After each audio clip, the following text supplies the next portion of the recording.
Kung iniisip mong nawala na agad ang mga marangyang kotse na mas mababa sa 40,000 katulad ng pagkalusaw ng iyong retirement account matapos ang maling tip sa stock market, may magandang balita ako para sa iyo. Sa 2026, may 5 pa ring marangyang kotse na pwede mong mabili nang hindi mo kailangang ibenta ang bato mo, isan lang ang aso mo o lumipat sa basement ng mga magulang mo. At nakakagulat, ang ilan dito ay maganda talaga. Tara, simulan na natin. Maikli lang ang buhay para magmaneho ng boring na kotse. Ang Acura Integra ay patunay na epektibo pa rin ang tradisyonal na paraan. Sabi nga ni Mark Velarde, gusto natin na mas maging abot kaya ang lahat ng sasakyan. Kailangan pa rin bumalik sa normal ang merkado ng kotse at hindi dapat nabebenta ang mga hindi maayos ang pagkakagawa. Ang mga Acura, Honda, magagandang sasakyan ang mga yan. Matibay at maasahan ang mga Acura. Kailangan natin ng mas marami pang ganyan. Panimulang presyo ay nasa 39,000 Canadian dollars mas mababa pa kumpara sa US market para sa base model. Unang dumating ang Integra noong 1,986 at agad itong naging isa sa pinakarespetadong sport compact luxury cars na nagawa. Ang makabagong Integra ay bumalik para sa model year 2023 matapos ang matagal na pagkawala at pahinga. Ginagawa na ngayon ang modelong ito sa Marysville, Ohio, USA, kasama ang ibang produkto ng Acura. Kagiliw-giliw na technical na katotohanan tungkol sa Integra ay nananatili itong isa sa kakaunting entry-level na luxury cars na nag-aalok pa rin ng manual na gearbox. Kailangan mong magpalit ng gear dahil alam ng Acura na marami pa ring mas gustong magmaneho kaysa mag-update ng software. Alam mo, maayos na ang powertrain kahit hindi ito ang pinakamaganda. Yung 1.5 liter turbocharged inline-4 di kasing ganda ng 2 liter na mas mahal. Ang 1.5 ay internal na tawag ng Honda na K20-K20C8 mula sa family derivative architecture habang ang Integra ay gumagamit ng L15-L15C8 turbocharged VTEC engine. Lahat ng mga technical na detalye na yan ay nagbibigay ng 200 horsepower, 100 at 70 pound-feet ng torque at may kasamang base na CVT automatic transmission. Sa totoo lang, iniiwasan ko ito. Hindi sila pinakamasama sa industriya, pero kung may 6-speed manual gearbox, mas magandang opsyon yon. 30 miles per gallon sa syudad, 37 mpg sa highway. Maliit ang makina, pero hindi rin malaki ang mortgage at bayad mo rito. Ilan sa mga benepisyo ay ang mahusay na reliability, praktikalidad ng hatchback at matipid na fuel economy na maipagmamalaki mo. Ilan sa mga kahinaan sa kasamaang palad ay marami sa mga bahagi ng interior ay kapareho ng sa Civic. Simple ang dating, plastic ang pakiramdam at di ito kaakit-akit sa mahilig sa luxury na sasakyan. Hindi rin maganda ang CVT, medyo maingay pati na ang tunog sa kalsada. Mas okay sana kung mas tahimik at subdued ang tunog. Ang pagiging maasahan ng mga sasakyang ito, ang Integra, ay mga 9 sa 10. Batay sa consumer reports at reputasyon ng Honda, ang Integra ay isa sa pinakamaaasahang luxury compact.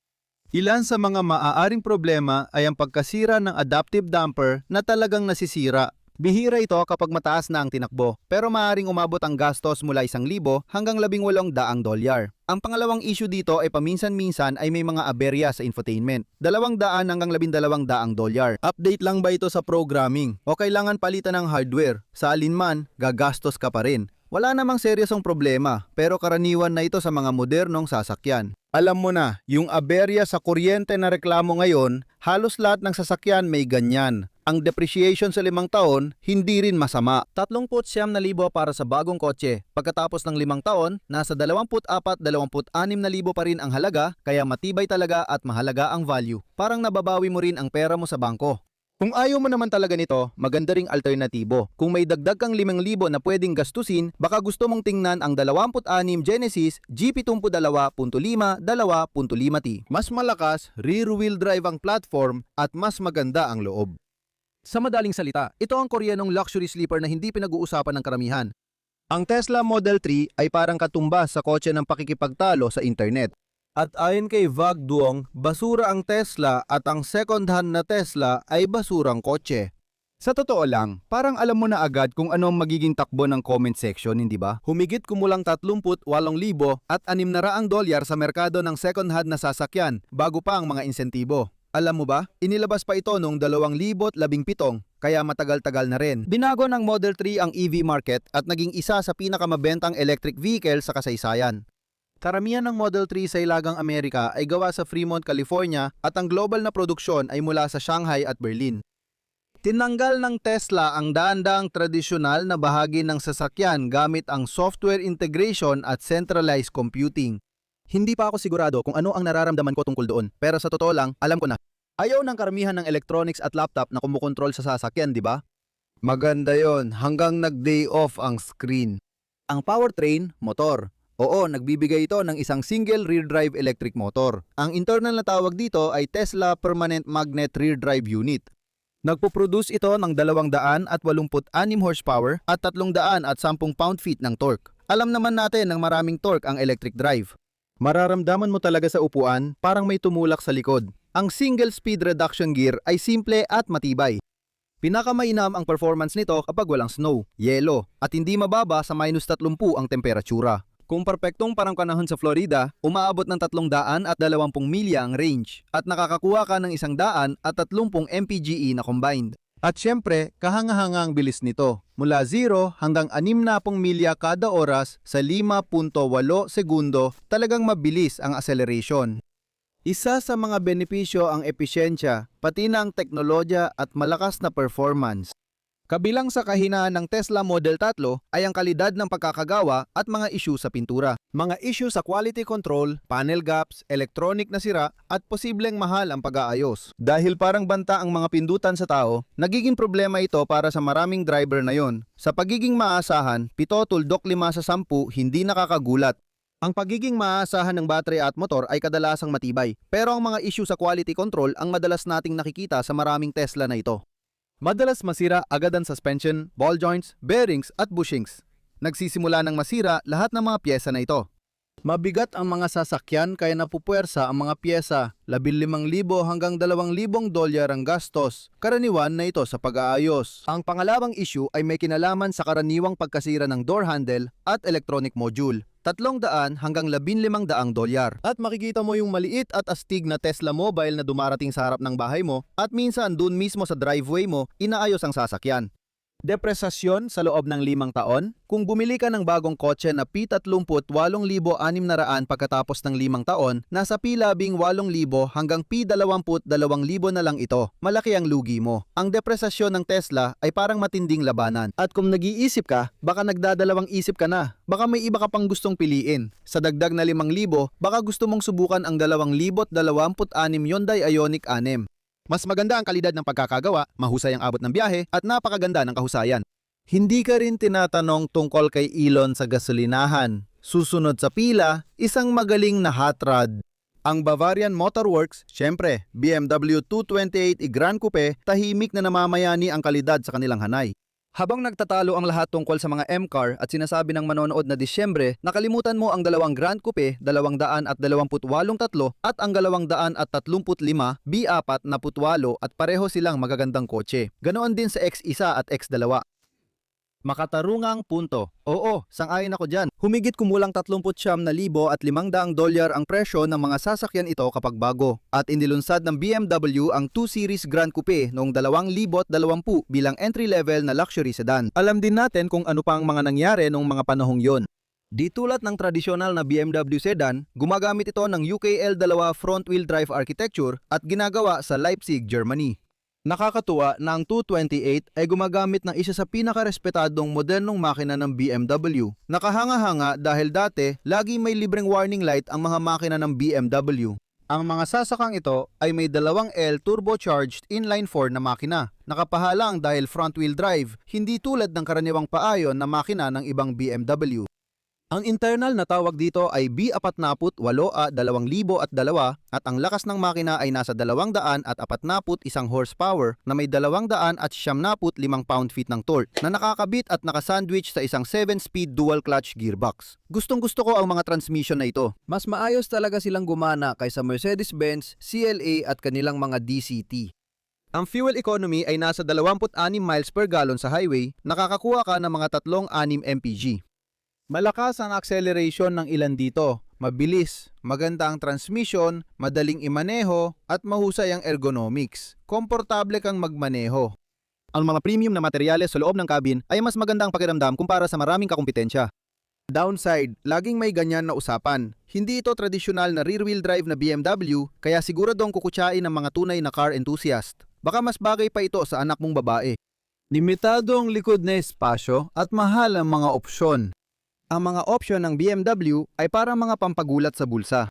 Sa pagiging maasahan, 8 sa 10 ang mga sasakyang ito. Ang B48 na makina ay isa sa pinakamatatag na modernong makina ng BMW. Kahit ganun, may ilang issue tulad ng tagas sa cooling system, water pump, thermostat at mga hose. Minsan may puting tuldok sa ilalim ng hood, senyales ng tagas. Ang pag-ayos ay nagkakahalaga ng 600 hanggang 2,000 isa pa, madalas masira ang mga electronic sensor. Hindi naman kapo sa sensor ang mga modernong sasakyan. Ang pag-ayos ay nagkakahalaga ng 250 hanggang 1,500 at may depreciation sa 5 taon. Para sa mga 228 Grand Coupe na ito, ang panimulang presyo ay nasa 39,500 na bumaba hanggang 19,000 hanggang sa saklaw ng 22,000 pagkatapos ng 5 taon. Masakit yun. Baka naghahanap ka pa ng iba, nagbesisyon ka at handang magdagdag ng 5,000. Pwede kang kumuha ng CLA 250 mula sa Mercedes para sa 2026. Makakakuha ka ng premium na pakiramdam, stylish na disenyo, malakas na turbo performance, parang Instagram sa gulong. Mag-ingat, medyo marupok ang fit at finish at hindi ko ito paborito based sa karanasan ko. Maganda ang CLA pero tibay nito, ibang usapan na.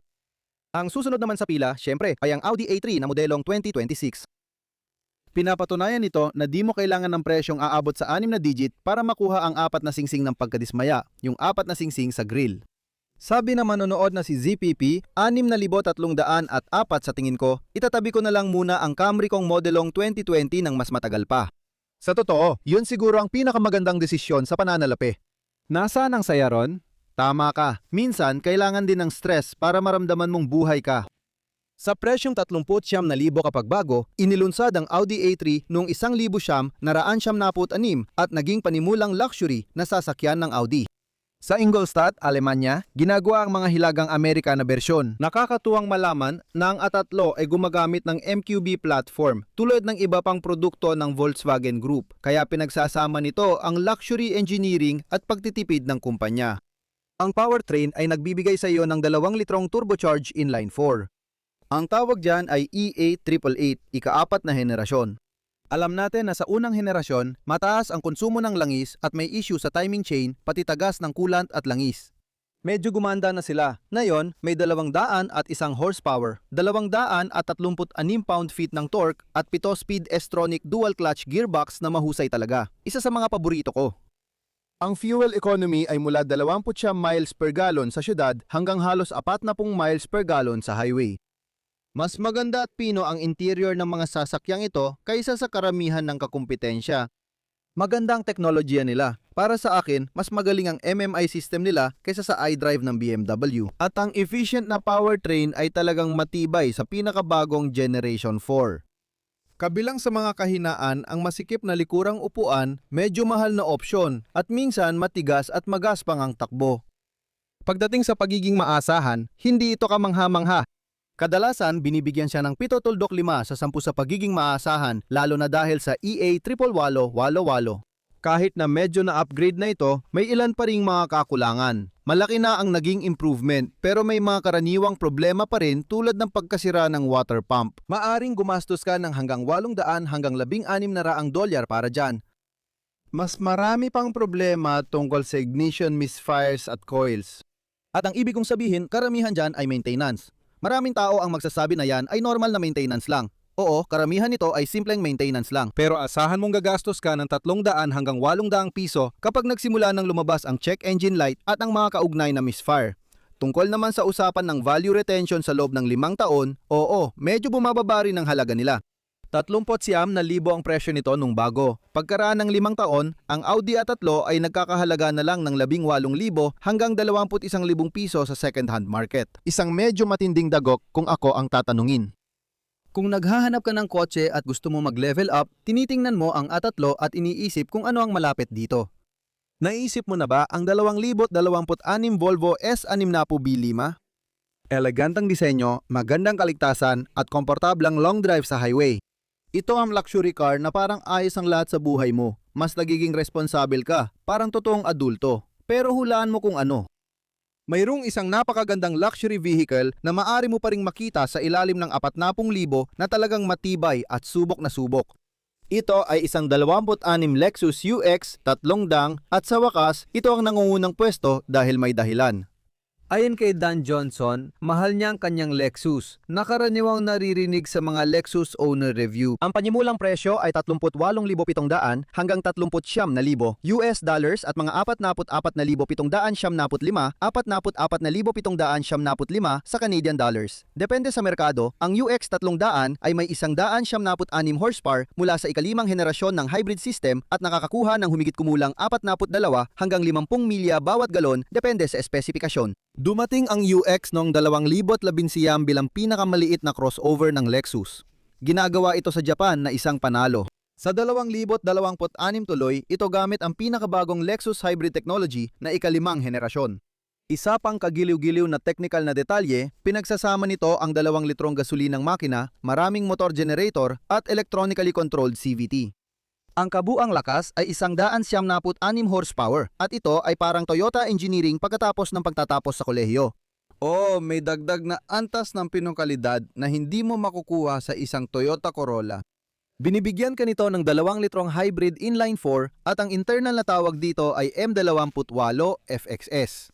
Nagpo-produce ito ng 196 horsepower at ipinares sa EE-CVT. Huwag itong ipagkamali sa basurang Jatco CVT na makikita sa mga produkto ng Jeep, Nissan at Infiniti. Hindi, binibigyan ka nito ng lakas sa harap. Sa simula, hindi masusunog ang belt at pulley. Ang ECVT ay planetary gear system at mas matibay. Nagbibigay ito ng 42 hanggang 50 milya bawat galon at maganda ito pagdating sa tipid sa gasolina. At syempre, ilan sa mga panalo ng mga sasakyang ito ay ang pambihirang pagiging maaasahan, mahusay na fuel economy at premium na kalidad ng pagkakagawa. May ilang kakulangan ang Lexus. Maganda pero hindi perpekto. Masikip ang likurang upuan, maliit ang sasakyan, limitado ang cargo space at hindi rin masyadong sporty. Parang mas pakiramdam mo na ito ay isang Corolla na naka-steroids. Para sa kotse na ito, ang ibig sabihin ng kasiyahan ay ang makamit ang 50 milya bawat galon. Mataas ang pagiging maaasahan nito, 9.5 sa 10, kaya hindi na nakakagulat. Isa ito sa pinakamaasahang luxury na sasakyan na binebenta ngayon kung tutuusin. Karaniwang issue, maintenance ng cooling fan ng hybrid battery. Pwedeng gumastos ka ng $150 hanggang $500 kumpara sa VAG na produkto na kailangang i-rebuild ang engine matapos ang 60,000 milya. Mas mura na ito para sa akin. Pagpapalit ng wheel bearing, $400 hanggang $700. At ang depreciation ng mga Lexus UX model na ito sa loob ng 5 taon, noong ito ay presyong 39 naka brand new, nasa 27 hanggang $30,000 lang sa secondary market. Hinahawakan nito ang halaga niya na parang ayaw pakawalan at siguradong ito ay isang bagay na gusto mong panatilihin ng matagal na panahon. Ang depreciation ng luxury car sa easy mode ay alternatibong option kung tingin mo boring ito. At medyo nakakaantok para sa halagang 45,000. Hindi kasing taas ang kalidad pero mas marangya. Pwede kang sumakay sa 2026 Lincoln Corsair Hybrid. komportable ito, tahimik, mahusay sa long drive at parang isang maranyang sofa na may plaka. Malinaw na sa akin kung alin ang pinaka-maaasahan. Gusto ko ring marinig kung anong pipiliin ninyo sa ibaba. Alam ko na kung alin ang bibilhin ko sa grupong ito, pero iiwan ko sa inyo kung alin ang dapat kong bilhin kung bibili ako ng isa sa mga ito ngayon. Sa lahat ng yan, panurin ninyo ang mga video na ito at ang mga video na ito. Iyan ang mga pinili ko para sa mga modelong yon at ilan sa pinakamahusay ngayon. Para sa 2026, sigurado kang tama ang pili. Sana magkita ulit tayo sa susunod. Kita kits, paalam! Shh!